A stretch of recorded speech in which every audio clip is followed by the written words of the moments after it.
Kamot ka ng kamot kahit wala namang kagat ng lamok. Yung tipong kahit anong pahid mo ng alcohol o cream, ang kate pa rin sa loob.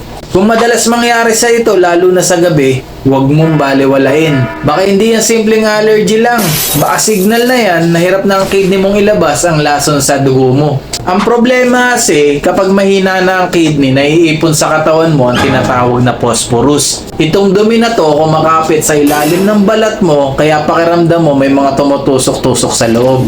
Kasabay niyan, natutuyo ang balat mo at nangingitim dahil sa toxins na dapat ay nailabas mo sa ihi mo. Kaya kahit anong anti-allergy ang inumin, hindi tatalab yan kasi nasa loob ng dugo ang problema. Ano ang dapat mong gawin? Una, huwag mo sugatan ang balat mo sa kakakamot kasi mahirap gumaling ang sugat kapag may problem na sa kidney. Pangalawa, kontrolin mo yung mga kinakain mo, yung mga paborito nating gatas, keso, nuts, at lalo na yung mga soft drinks, punong-puno yan ng phosphorus. At pangatlo, magpa-blood test ka kagad. Ipa-check mo ang creatinine at phosphorus levels mo. Yan lang ang paraan para malaman kung kailangan mo na ng gamot para mailabas ang dumi sa katawan mo.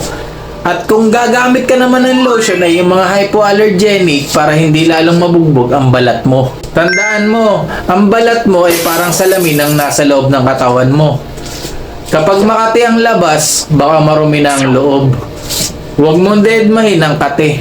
Share mo to sa pamilya mo at mga kakilala para aware din sila.